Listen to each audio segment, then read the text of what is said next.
in companies. I think some of us who were there in the morning, there was a panel as well on center stage on diversity and the problem of diversity in tech. And I think a lot of that discussion was about the why. What we wanted to do in this panel was really focus on the how. And I think that's something that we want to make sure we cover. So let me welcome my panelists to join. Sarah Moran, CEO, Girl Geek Academy. Let's welcome her with a big, big round of applause, please. Sarah? Okay. So this is Alexandra Mack, Head of Marketing at Crunchbase. Let's give her a big round of applause. Okay. Alexandra, do you mind if I welcome all the panelists? Yes. Okay, this is Sarah Moran, CEO, Girl Geek Academy. Let's welcome her with a big round of applause as well. And Susana Quintana, she's the partner, Next47. Big round of applause for her as well. So what are we going to do in this 15 minutes we have with all of you? We've requested Alexander to first take us through the Women in Tech report and some of the data to just put the baseline on the context of the problem that we're facing. So, Alexandra, over to you. Sure. Thank you all for coming. My name's Alexandra. I'm the head of marketing at Crunchbase. Crunchbase, for those of you who don't know, is the leading platform for company data, and we track information on companies from the Fortune 1000 to early-stage startups. And we're actually the primary source of data on early-stage company funding and pay special attention to entrepreneurs, investors, and the tech community. To kick off this discussion, I'm going to give a quick overview of our recently released 2017 report on women in tech. What this annual report does is give a critical review of how we are doing as a tech community of diversifying our founders and investors. We'll take a look at the data on women at the top 100 venture capital firms, as well as female-founded startups. We'll also take a look at how the intersection of female investors and entrepreneurs can help drive progress. So looking at the top 100 venture capital firms, what we see is that women represented only 8% of investing partners across all these firms. Additionally, 58 of those 100 firms don't have any female representation at all at the investor partner level. And even of the most representative firms, women remain far outnumbered. We have seen some incremental progress with women founding startups. And there's now 16% of startups that have at least one female founder. This is up from just 9% in 2009, and Crunchbase is now tracking more than 6,700 startups that have VC funding with one female founder. What's most interesting, though, is how these two stories come together. And what we see is that venture capital firms that have at least one female investing partner seem to be investing more in female-founded startups. These are the VCs that are leading the charge in funding female-founded startups. Those that have an asterisk next to their name are the ones that have females in investing partner roles. And most interestingly, Forerunner and Kapoor Capital are female-founded venture capital firms. So the correlation is clear, that if we give women the power to direct where the money is going, we can create an ecosystem that invests in women. So the question becomes, how do we get more women into these investing partner roles? Well, there's one more promising piece of data, and that is that while only 8% of women are currently in investing partner roles, when we look at the deal teams below the partner level, they are represented by 25% women. So if we can create a culture that helps women advance and grow, we can create a culture that invests in women. So at this point, I'm going to kick it off to the panel to talk about how we can create a culture in tech that empowers women to empower ourselves. I'm also going to be tweeting out a link to the whole study, so if you want to dig into the numbers, you can check it out there. Thanks. Thank you. Thanks so much, Alexandra. Great. So let me just get a sense of the room. How many of us are here, are founders startup founders? Okay. How many of us in this room are employees or working for an organization at different levels? Okay, great. So that gives me a sense we just pretty much have a 60-40. So we will try to cover both. One, when it comes to leadership and how do we get more women get funding, because that's some of you will be very, very relevant. And also we'll spend time on how do we get more women on top? How do we get more women on leadership roles? So let's start with Susana. The first question goes for you. Susana, you spent over 20 years in sectors that are very male-dominated.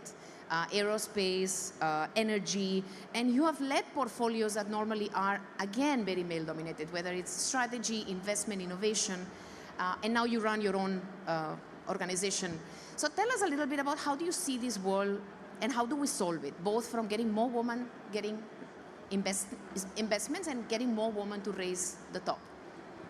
How to solve it, I think that's an impossible question to answer, to be honest. I will tell you two things that I tend to see about women, why they don't get to top positions. I think one of them, the first one, is education.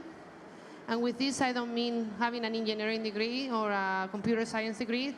This, I mean teaching women to take risks, to be more self-confident, not to be so self-concerned about what they're doing wrong, but focusing on what you do right. Yesterday, I was seeing a video of Michelle Obama. It says, we love our boys and we raise our daughters. And it is true. We are taught to be self-conscious, to behave properly. So when you see a woman, she always tells you, I've done this, but I have to improve into all these things. So you're always very self-conscious. Men tend to be a lot more aggressive, more self-confident, and that really makes a difference when you're going to hire somebody, and especially when you're going to invest on somebody. You don't want to know their shortcomings. You want to see what they're good at. So that's one thing. The second part is pure bias. I think people tend to hire and promote people that think like them, walk like them, and talk like them. And until you start having more women into leadership roles, and that only can be done through quotas, you will not start hiring women that look like you, behave like you, and act like you. So you have to have quotas in order to break that cycle. And also, these women end up in leadership roles with other women. Recently, I heard that I think an old prime minister of Finland was in a school. She was a woman. And one boy raised his hand and said, can men also be prime ministers?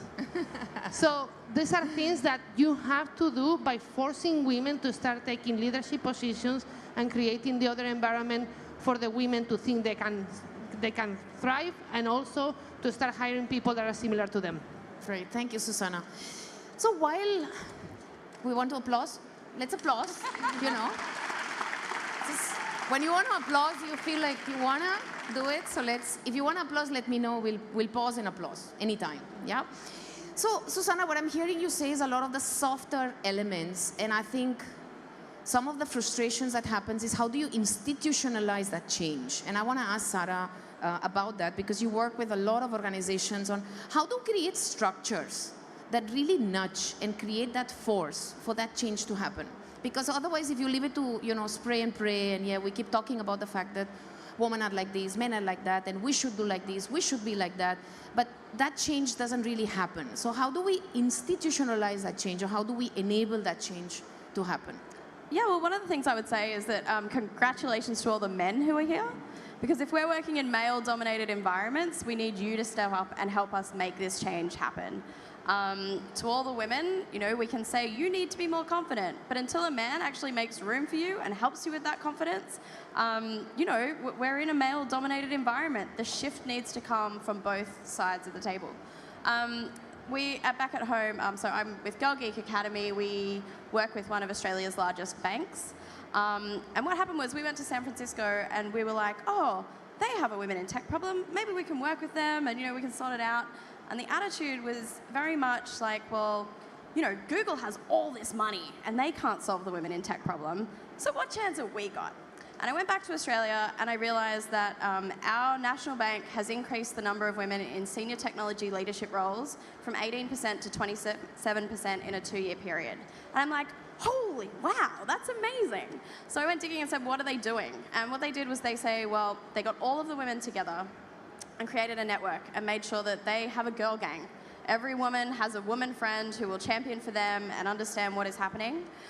They have a focus on developing women, connecting women, giving women experiences that will expose them to increase their technology skills, and also contributing back to the community. So that's teaching young girls to code right through to working in their own community within industry. And those breadths of experience, there are actual tangible things that your company can do to increase the opportunity for women to take on leadership roles and develop that experience. Yep. It takes money, it takes time, and it takes energy. But if anyone's willing to make that investment, it works. Yeah, thank you. Thanks, Sarah. So Alexandra, tell us about the importance of role models, because I think Susana spoke about that boy who asked that question. Like in his mind, to be a prime minister, you probably need to be a woman, and it's such a beautiful example. How do you create those role models? You yourself have been in leadership roles in the tech space. So who have been your role models, and how are you becoming a role model for others? Sure. So I think it's really important to think about role models in how they are both female role models and male role models. So in terms of men making space for women to rise up and feel confident. So when I think about especially the women that I work with, it's how do I show up as a leader with confidence? How do I deliver the message of like, we did good work and we did a good job, and not we're just working hard and doing our jobs. And it's hard when you're the only woman on a leadership team of men, or in a room where there aren't people who look like you and talk like you to come in and have that confidence. I also think that where I'd love to see women go in terms of leadership is having panels where it's not just women leaders in marketing or finance or aerospace, but we are just leaders. We don't have to be called out for being women, but it's how can we just have role models that are women who are successful in their own right, not women who are role models because they are women in that role. Yeah. And that's where I'd really like to see progress happen. Thank you so much. Great. Thank you, Alexandra. Thank you. So just for the ones in the room who are founders, Susana, and are looking to raise capital, and we've seen the numbers and how data shows it's more difficult, but it could also be probably an opportunity. What's your message for the women entrepreneurs that are looking to raise capital? How do they turn that challenge into an opportunity? Get a male partner. I'm joking. No, I mean, honestly, at the end of the day, a good investor invests in a good team, on somebody who truly believes in their idea, somebody who shows a lot of confidence, who really believes can scale what they are looking for. And that's the number one thing that you will get to open the door for you, to project yourself as a very, very successful leader. And do not be too self-conscious. Don't think too much about your limitations, but look at your potential. I'll tell you one thing I do often with women when they're in my teams, and it comes to the annual review, and it's funny, they always give me a long list of all the things they have to develop. And there's two things about it. Number one is most of those things I had not noticed, and now I will notice.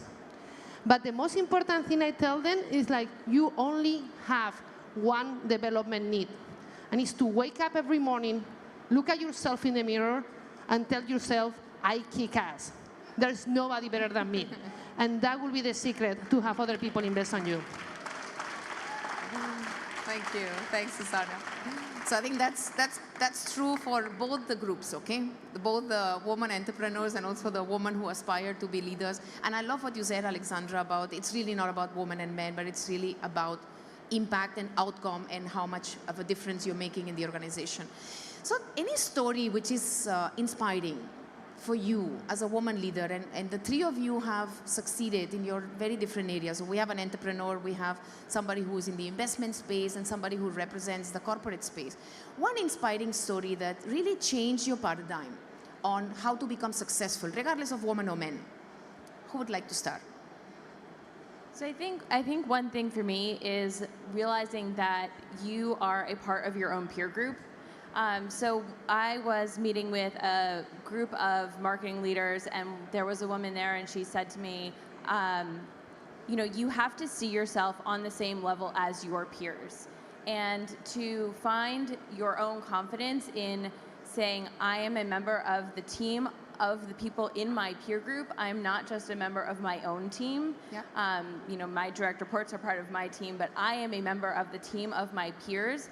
And that really changed my perception and changed the way I showed up every day in my job and in my role. And I thought that was really impactful in helping to up-level the way you see yourself and the way that you show up. Very nice. Thank you. I think for me, the way to success is to find a mentor who bets on you and helps you. And that's true for men and women. That doesn't matter what you are. So for me, the advice to the people who are not doing their startups but on corporate, don't worry so much about the content. Worry a lot more about who your peers are, especially who your boss is. And see if he really is willing to bet on you.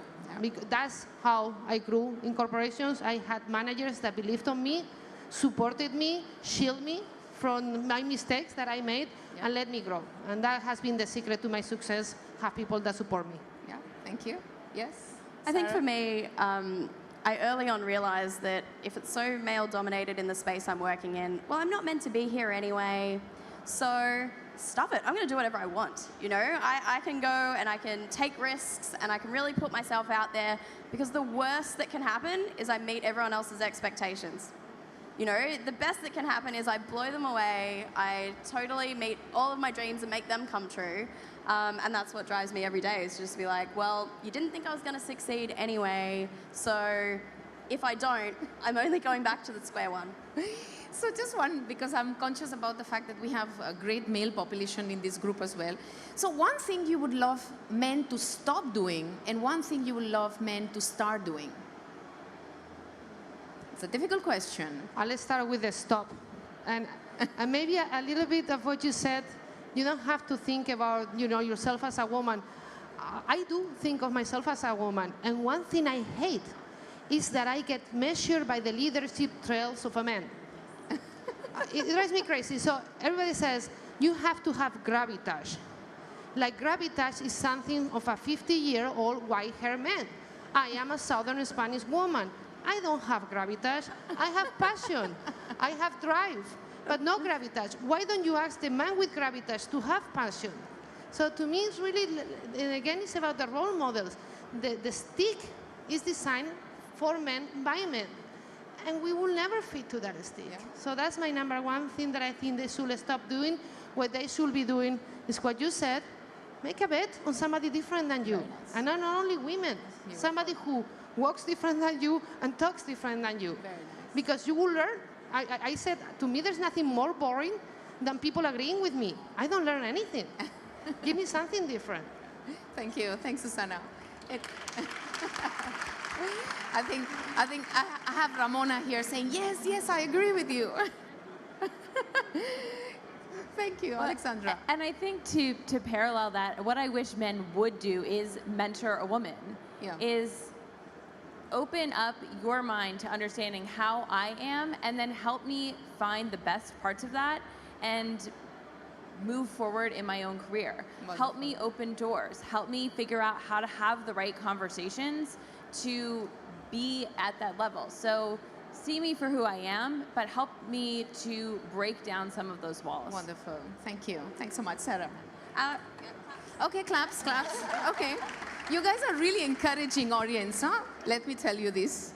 Yes, Sarah. I would just recommend, if there's any men in the audience who are interested in hiring more women, you'll definitely see a return on your investment. Your businesses will make more money, and they'll just be nicer places to work. But if you do that, then I'd recommend doing some unconscious bias training. So it just helps you get your head around, well, hang on, just check yourself.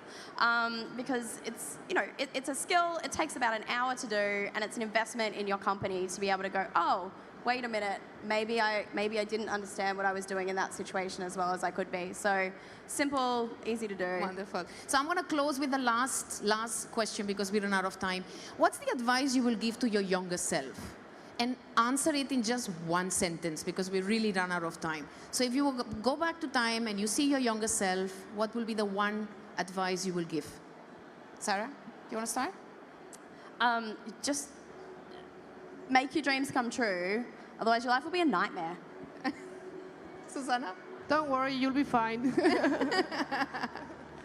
Mine's a little more Alexandra? tactical than that. I think it would have been to look at the field of careers available to me with a much more open mind. Yeah. I think when I looked at careers, I looked at marketing and a lot of the softer skills, and I wish I'd been pushed harder to go into a math or a science and just to see what that career path would have looked like for me as a woman. Wonderful. Thank you so much, Alexandra, Susana, Sarah. They were awesome. You were really amazing. Thank you. And thank you so much, all of you. Cheers. Thank you.